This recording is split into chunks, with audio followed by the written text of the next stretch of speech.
বিয়ে করে শ্বশুরবাড়িতে এসেছি সুখে দিন কাটাবো বলে, কিন্তু বাসরাতে যা ঘটলো তার জন্য আমি প্রস্তুত ছিলাম না। রীতিমতো অবাক হয়ে যাই, মনে মনে ক্ষিপ্ত হলাম নিজের ভাগ্যের প্রতি। এটাই লেখা ছিল নিজের ভাগ্যে, তারপর যা করলো আমার স্বামী, তার জন্য আমি তো আরও প্রস্তুত ছিলাম না। আমার নাম নীলিমা আক্তার, ফ্যামিলিতে বাবা মা ও দুই ভাই।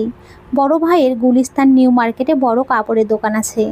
ছোট ভাই এবার ক্লাস 9-এ, আমি সবেমাত্র MA পড়ছি। পড়াশোনায় মোটামুটি ভালো, দেখতেও খুবই সুন্দরী। আমাকে দেখলে যে কাউরই চোখ আটকে যায়। অনেক ছেলে প্রপোজ করেছে, কিন্তু আমি পাত্তা দিই না। কলেজের কথা তো বাদই দিলাম, ভালোই দিন যাচ্ছে। দেখতে দেখতে MA কমপ্লিট করলাম। ইচ্ছে ছিল আরও পড়াশোনা করব, কিন্তু বাবা রাজি হলেন না। তিনি বললেন অনেক হয়েছে পড়াশোনা, এখন বিয়ে নিয়ে ভাবো। রাস্তাঘাটের কি পরিস্থিতি, যত তাড়াতাড়ি বিয়ে দিতে পারবো ততই মঙ্গল। আমি আর চাই না ওকে নিয়ে রিস্ক নিতে। বড় ভাইয়া রাহুলও বলল, বাবা তুমি শুধু শুধুই টেনশন করছো, যা ভাবছো তেমন কিছুই হবে না। বাবা ভাইয়াকে থামিয়ে দিয়ে বললেন, তুই চুপ কর। কয়েকদিন আগে পাশের বাড়ির মেয়েটার সাথে কি হয়েছিল চোখে দেখিসনি? আমাকে জ্ঞান দিতে আসিস না, এখন ভালোই ভালোই ওর জন্য ছেলে দেখ। এই বলে বাবা রুমে চলে গেলেন। বড় ভাই আমাকে খুবই ভালোবাসতেন। আমার দিকে চেয়ে মাথা হেলিয়ে ইশারা করে বোঝাতে চাইলেন, কাজ হলো না রে বোন, বাবা এবার তোর বিয়ে দিয়েই ছাড়বে। তাই হলো, আমার জন্য ছেলে দেখা শুরু হলো। ঘটককে বলা হলো ভালো ছেলের সন্ধান দিতে, তিনিও কাজে লেগে গেলেন। প্রায় মাসখানেক খোঁজার পর একটা ভালো ছেলের সন্ধান পেলেন। তাই বলতে একদিন সন্ধ্যায় আমাদের বাড়িতে এলেন, সাথে ছেলের ছবিও নিয়ে এসেছেন। ছেলের ব্যাপারে বাবা ও বড় ভাইকে বলল, ছেলের নাম মিস্টার কার্তিক চৌধুরী, বিজনেসম্যান আকরাম চৌধুরীর ছেলে। আকরাম চৌধুরীর এক ছেলে এক মেয়ে। ছেলে সবার বড়, মাস্টার কমপ্লিট করে বাবার বিজনেস দেখছে। আর ছোট মেয়ে এবার SSC দেবে। ছেলে হিসেবে কার্তিক ভালো, দেখতেও হ্যান্ডসাম। আমি ছবি নিয়ে এসেছি সাথে করে। এই বলে পকেট থেকে একটা ছবি বের করে বাবার হাতে দিল। কার্তিকের ছবি দেখে বাবা এবং বড় ভাইয়ের পছন্দ হলো। বাবা বললেন, ছেলে আমাদের পছন্দ হয়েছে, এখন ওনারা কবে আসবে মেয়েকে দেখতে? আর ওনাদের আবদার কি? ঘটক বলল, ওনাদের কোনো আবদার নেই, শুধু আপনার মেয়েকে ছেলের বউ বানিয়ে নিয়ে যেতে চাই। কাল আমি ওনাদের বাড়ি থেকে জেনে আসব কবে আসবেন মেয়ে দেখতে। সেদিন আরও কিছুক্ষণ কথা হওয়ার পর ঘটক চলে গেল। প্রায় 1 সপ্তাহ পর ছেলের মা বাবা আসলো আমাকে দেখতে। প্রথম দেখাতেই ওনাদের পছন্দ হয়েছে। বাবা লেনদেনের ব্যাপারে জিজ্ঞেস করে নিলেন আবার, পরে যাতে ঝামেলা না হয়। এটাও জিজ্ঞেস করলেন ছেলে কবে আসবে দেখতে। ছেলের মা বাবা বলল, আমার ছেলে একটু লাজুক টাইপের, তাই আসতে চায়নি, তবে আপনারা ভাববেন না, আমাদের পছন্দই ছেলে মেনে নেবে। এমনিতে আমাদের কোনো আবদার নেই, আপনাদের আপত্তি না থাকলে এখন বিয়ের দিন তারিখ পাকা করা যাক। সবাই মিলে আলোচনা করে বিয়ের তারিখ ঠিক করলো ফেব্রুয়ারি মাসের 25 তারিখে। হাতে গোনা আর 20 দিন সময় আছে। এই 20 দিনে সব আয়োজন করতে হবে। বড় ভাইয়া বাবা বিয়ের আয়োজন শুরু করে দিল। বড় ভাইয়া বললেন, একমাত্র বোন আমার, কোনো কিছুরই ত্রুটি যাতে না হয়। এদিকে আমার বান্ধবীরা সবাই বায়না ধরেছে ঘুরতে যাবে বলে। সবার একটাই কথা, বিয়ের আগে একটু ঘুরে আসা যাক। বাবাকে রাজি করিয়ে একদিন ওদের সাথে ঘুরতে বের হলাম। সকালের দিকে সবার পছন্দের জায়গায় জায়গায় যাওয়া হলো। বিকেলের দিকে হাতিঝিল গেলাম, সেখানে 5 বান্ধবী মিলে ঘাসের উপরে বসে আড্ডা দিচ্ছি। সূর্য প্রায় ডুবু ডুবু, হালকা মৃদু বাতাস বইছে, পরিবেশটাও অপূর্ব লাগছে। আমাদের থেকে কিছু দূরে কয়েকজন ছেলে বসে আড্ডা দিচ্ছে। আমি বললাম, তোরা বস, আমি একটু ওদিক থেকে ঘুরে আসি। এই বলে সামনের দিকে হাঁটতে থাকি। কিছু দূর আসতেই দেখি একটা ছেলে মোবাইল দেখতে দেখতে গান গাইছে, আর অন্য হাতে সিগারেট ধরে আছে। ছেলেটার গানটা শুনে থমকে দাঁড়ালাম। অবাক হয়ে তাকিয়ে আছি, ছেলেটা আমাকে খেয়াল করেনি, তবে গান গেয়ে যাচ্ছে, নীল নীল নীলিমা কেন করলে ছলনা, যে চোখে ছিল স্বপ্ন ভরা সে চোখে আজ অগ্নিধারা, কেন করলে ছলনা, আমার ভালোবাসা তুমি বুঝলে না। আমি মনে মনে ভাবছি, ছেলেটা আমার নাম জানলো কী করে? আবার ভাবলাম, নীলিমা শুধু আমার নাম না, আরও অনেকের নামও হতে পারে। মনে হয় এই নামের কাউকে খুব ঘৃণা করে, তাই এই গান। তবে এই গান আগে কখনো শুনিনি। আমি মনোযোগ দিয়ে দেখছি, ছেলেটার মাঝে অদ্ভুত একটা আকর্ষণ আছে। মুখটা খুবই মায়াবী, দেখলেই শুধু দেখতেই মন চায়। ভাবনায় ছেদ পড়ল, পেছন থেকে কেউ ডাকার ফলে কোনো একটা পুরুষ কণ্ঠ আমার সামনে বসা ছেলেকে উদ্দেশ্য করে ডাকছে, কার্তিক, এই কার্তিক, তোর সিগারেট খাওয়া হয়েছে? আয় না ভাই, সেই কখন থেকে একা বসে আছিস। বুঝতে পারলাম এরা একে অপরের বন্ধু। কার্তিক নামটা শুনে আমি একটু হক চকিয়ে গেলাম। কারণ আমার বরের নামও কার্তিক, তবে আমি বরের ছবি এখনও দেখিনি। কার্তিক যেতে যেতে আমার দিকে তাকিয়ে আছে, এমনভাবে তাকিয়েছিল মনে হচ্ছে আমার জন্য ওর চোখে ঘৃণা ভরা। কেমন অদ্ভুত। সেদিন আমরা আরও কিছুক্ষণ ঘুরে চলে আসি। রাতে খেয়ে এসে শুয়ে সন্ধ্যায় ব্যাপারটা নিয়ে ভাবছি। এমন সময় মনে হলো বরের ছবি দেখা হয়নি, এখন দেখি। এই ভেবেই বালিশের নিচে থেকে ছবিটা বের করে দেখছি। দেখার সাথে সাথেই শোয়া থেকে উঠে বসলাম। ছবিটা দেখে চোখ দুটো বড় বড় হয়ে গেল। এতটাই অবাক হয়েছি আমার মুখ হাঁ হয়ে গেল। ছবিতে যে আছে সে আর কেউ নয়, বিকেলে দেখা ছেলেটা। তার মানে আজ বিকেলে আমার বরের সাথে দেখা হয়েছে হাতির ঝিলে। কি ভাগ্য, বিয়ের আগেও দেখা হয়ে গেল। মনে মনে খুশি হলাম। ছবির থেকেও বাস্তবে কার্তিক খুবই সুন্দর। রাতে ওকে নিয়ে কল্পনা করতে থাকি। এভাবেই কখন যে ঘুমিয়ে পড়লাম জানি না। বাস্তব আর কল্পনায় দিন কাটতে থাকে। দেখতে দেখতে বিয়ের দিন চলে আসে। কাল গায়ে হলুদ হয়ে গেছে, আজ বিয়ে। বরপক্ষ চলে এসেছে, কোনো প্রবলেম হলো না বিয়েতে। ভালোই ভালোই বিয়েটা মিটে গেল। মা বাবা থেকে বিদায় নিয়ে আসার সময় খুব কেঁদেছি আমি। এক সময় আমাকে নিয়ে এলো শ্বশুরবাড়ি। কার্তিক বিয়েতে ভালো করে লক্ষ্য করেনি আমাকে। সারাক্ষণ গম্ভীর হয়েছিল, মনে হচ্ছে যেন জোর করে আমাকে ওর গলায় ঝুলিয়ে দেওয়া হচ্ছে। আমি মাঝে মাঝে লক্ষ্য করছি ব্যাপারটা, তবে মাথায় কিছুই ঢুকলো না। শ্বশুরবাড়িতে এসে সবাই বলা বলি করছে। আজ আমাদেরকে বাসর ঘরে দেবে, তাই হলো। রাত 11টার দিকে আমাকে নতুন করে সাজিয়ে বাসর ঘরে দিল। 12টার দিকে কার্তিক রুমে প্রবেশ করলো। দরজা লাগিয়ে সোফায় বসে সিগারেট খাচ্ছে। প্রায় আধা ঘন্টা হয়ে গেল, একটার পর একটা সিগারেট ধরাচ্ছে আর মোবাইল দেখছে। এদিকে আমি বসে আছি, মনে হচ্ছে ওর চোখেই পড়ছে না। ভাবিরা বলছে ওকে সালাম করতে, তাই আমি সংকোচ ছেড়ে সালাম করতে এগিয়ে যাই। সালাম করতে যেতে কার্তিক পা সরিয়ে নিল। আমাকে বলল, এটা কি করছো? সালাম করতে হবে না। তোমার নাম যেন কি? আমি মাথা নিচু করে বললাম, নীলিমা আক্তার। আমার নামটা শোনার সাথে সাথেই ওর চেহারা রক্তবর্ণ ধারণ করলো। বসা থেকে লাফিয়ে উঠে বলল, এই নামটা আমি সাপ নফরত করি। এই নামের মেয়েদেরকে আমি খুবই ঘৃণা করি। এই নামের মেয়েরা খুব খারাপ হয়। এই নামের মেয়েরা একসাথে কয়েকটা বয়ফ্রেন্ড রাখে। এই নামের মেয়েরা ছেলেদের মন নিয়ে খেলতে খুবই ভালোবাসে। আমি ঘৃণা করি এই নামের মেয়েদের, প্রচুর ঘৃণা করি।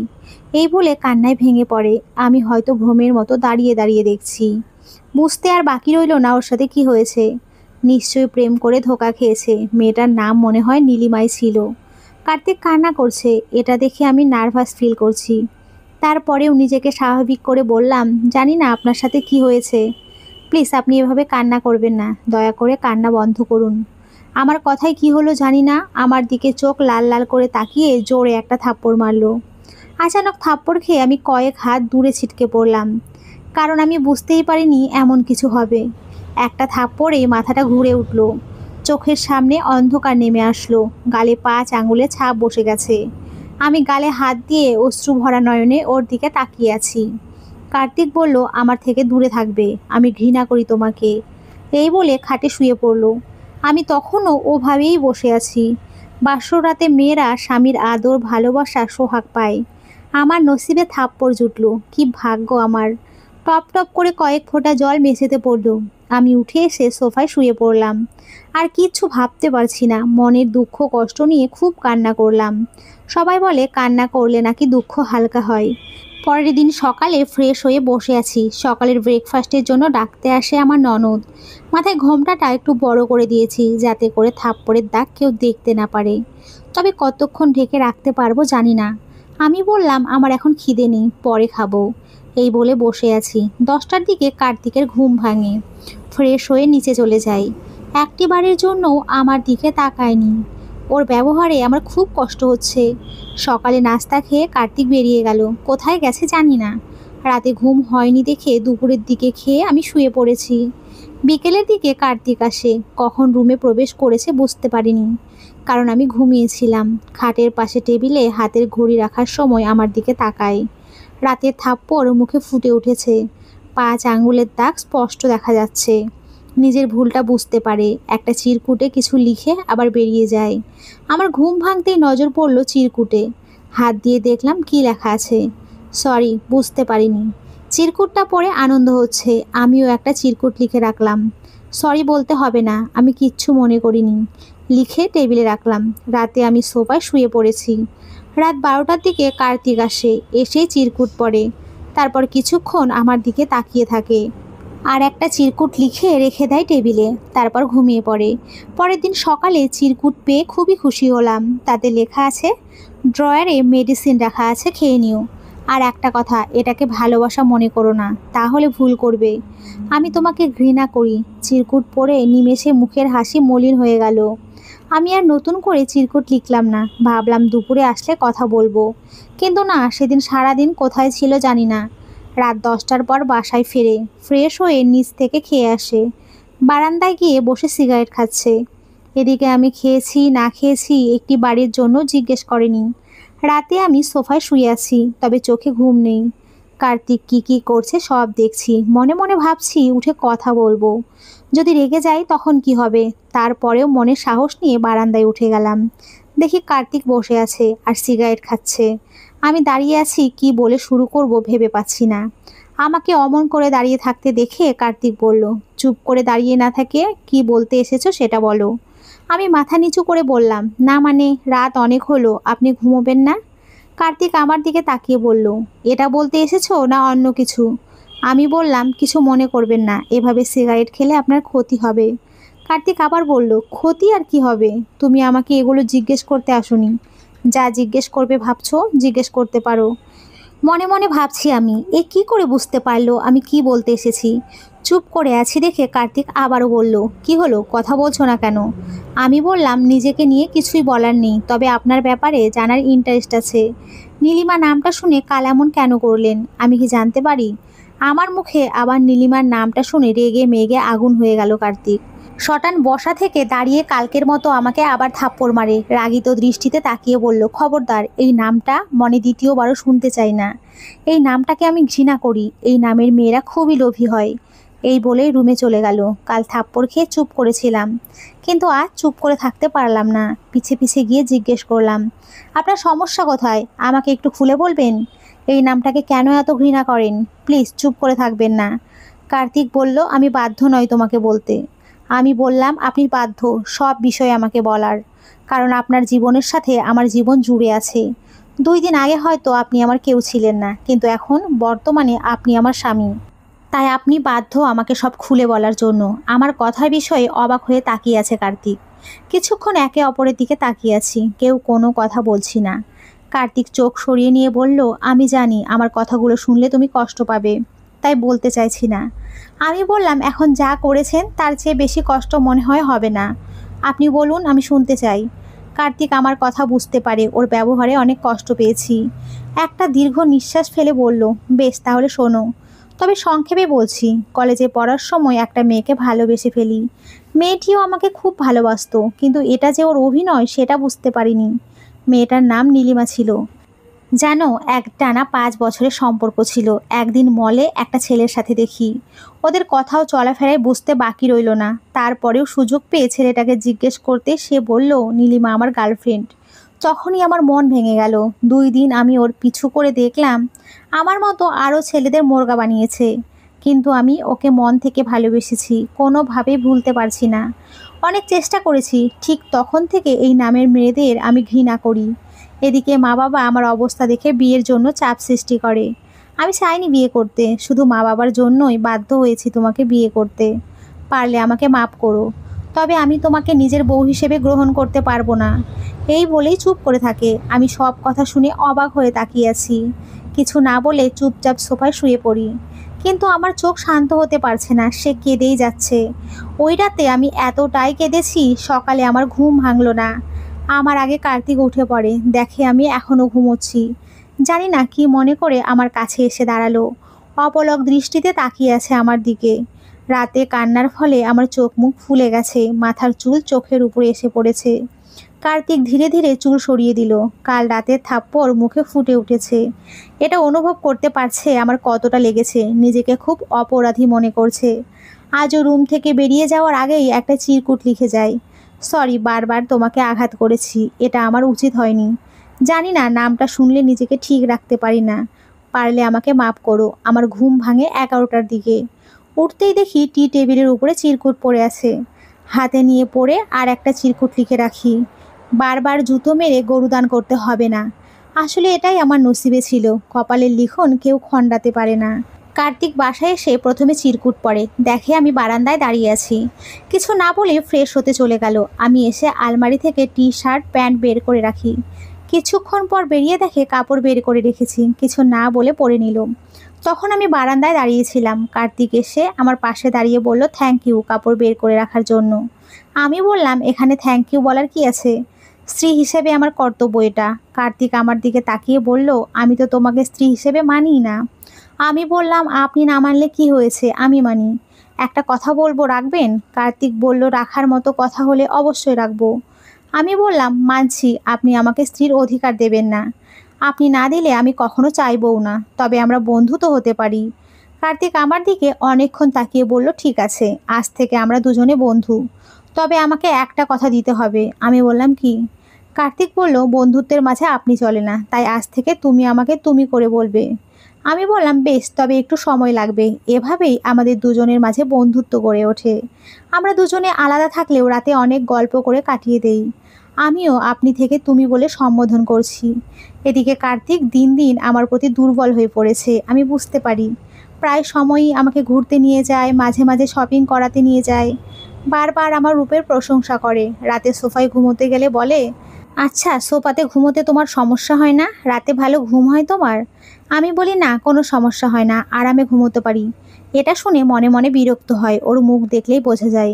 এখন দেখছি ইদানিং আমার জন্য গোলাপ ফুল নিয়ে আসে, তবে আমার হাতে দেয় না, ড্রেসিং টেবিলের সামনে রেখে দেয়। এভাবেই আমাদের মাঝে অভিমানে 1 বছর কেটে যায়। মুরব্বীদের একটা প্রবাদ আছে, মচকাবে তবে ভাঙবে না।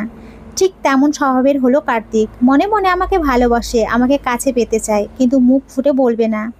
আমিও না বোঝার ভান করে পড়ে থাকি, হার মানতে রাজি না। একদিন কার্তিকের বন্ধুর অ্যাক্সিডেন্ট হয়, হসপিটালে ভর্তি করানো হয়। সেই খবর পেয়ে কার্তিক তাড়াহুড়ো করে বেরিয়ে যাবার সময় পা পিছলে পড়ে যায় সিঁড়ি থেকে। তাতে করে কার্তিকের মাথা ফেটে যায়, হাতে পায়ে আঘাত পায়। ডাক্তার ডেকে ব্যান্ডেজ করানো হয়। কয়েকদিনের রেস্ট নিলেই ঠিক হয়ে যাবে বলেছে ডাক্তার। তারপর ডাক্তার চলে গেল। কার্তিকের এই অবস্থা দেখে আমি খুব কান্না করেছি। সেটা লক্ষ্য করলো কার্তিক। সবাই কার্তিকের পাশেই বসেছিল, একসময় চলেও গেল।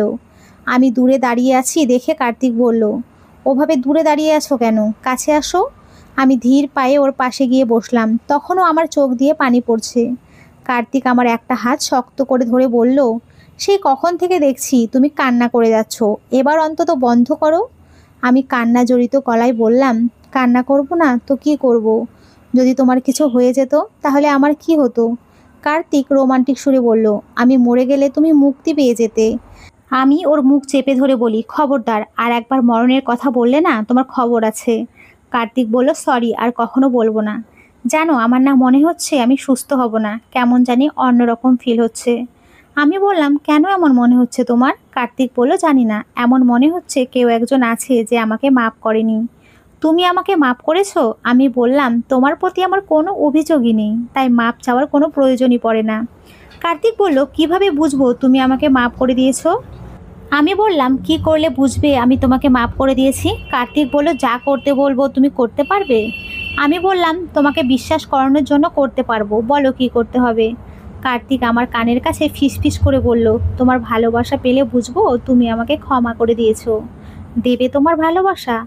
ওর কথায় আমি লজ্জা পেলাম। মাথা নিচু করে বললাম, বিয়ের আগে যখন তোমার ছবি দেখেছি তখন থেকেই তোমাকে ভালোবাসি, সারা জীবন বেঁচে যাব, এই বলে উঠে যাচ্ছি।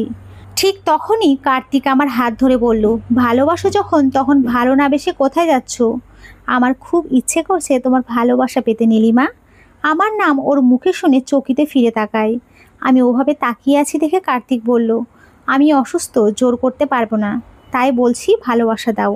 আমি কিছু ভাবতে পারছি না, নিজেও ব্যাকুল হয়ে আছি ওর ভালোবাসা পেতে। তাই আর অপেক্ষা করতে পারলাম না, শক্ত করে জড়িয়ে ধরে কান্নায় ভেঙে পড়ি। কার্তিক বলল, ভালোবাসি তোমাকে। সত্যি নীলিমা, তোমাকে পেয়ে বুঝেছি সত্যিকারের ভালোবাসা কাকে বলে। এই একটা বছর তোমাকে আমি কম অবহেলা করিনি, তারপরেও তুমি আমার পাশে থেকেছো। স্বাভাবিক জীবনে ফেরানোর জন্য স্থির অধিকার ছেড়ে দিয়ে বন্ধুত্বের হাত বাড়িয়েছো। এর চেয়ে বেশি আর কি চাই বলো? কথা দাও কখনো ছেড়ে যাবে না আমাকে। আমি বললাম, কখনো যাব না। এই বলে আমরা একে অপরকে কিস করতে থাকি। 1 সপ্তাহ পর কার্তিক সুস্থ হলো। আজ কার্তিক মনে মনে খুব খুশি আমাকে নিজের করে পাওয়ার জন্য। সকাল থেকে রাত পর্যন্ত আমার কানের কাছে বারবার বলে, আজ আমি সুস্থ, রাতে কিন্তু আমাকে ভালোবাসা দেবে, আর কোনো আপত্তি শুনবো না। আমি অসুস্থ ছিলাম বলে বাধা দিয়েছো, কিন্তু আজ আমি সুস্থ, আজ কোনো বাধাই শুনবো না। আজ আমি আমার মনের মতো করে ভালোবাসা আদায় করব। রাতে তাই হলো। আগে থেকে রুমে এসে ওয়েট করছে আমার জন্য কার্তিক। আমি আসা মাত্রই জড়িয়ে ধরে আমাকে বলে, আমার আর তর সইছে না, চলো না শুরু করি। বুঝতে পারলাম আজ বাধা দিলেও কাজ হবে না, তাই নিজেকে সঁপে দিলাম।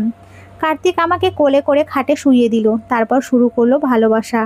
শক্ত করে জড়িয়ে ধরে কিস করতে থাকে, আমিও পরম তৃপ্তিতে উপভোগ করছি। কার্তিক বলল, কোনো অসুবিধা হচ্ছে না তো? আমি ইশারাতে না বললাম। আমার ইশারা পেয়ে কার্তিক সঙ্গমের প্রস্তুতি নিল।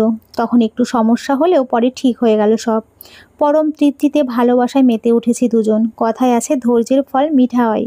সত্যি আজ ধৈর্য ধরেছিলাম দেখে কার্তিকের ভালোবাসা উজাড় করে পেয়েছি। তারপর সুখে শান্তিতে সংসার করতে থাকি আমরা দুজনে। আজকের গল্প এখানে সমাপ্ত। বন্ধুরা, তোমরা সকলে খুব ভালো থেকো, সুস্থ থেকো। সকলকে অসংখ্য ধন্যবাদ। নমস্কার বন্ধু।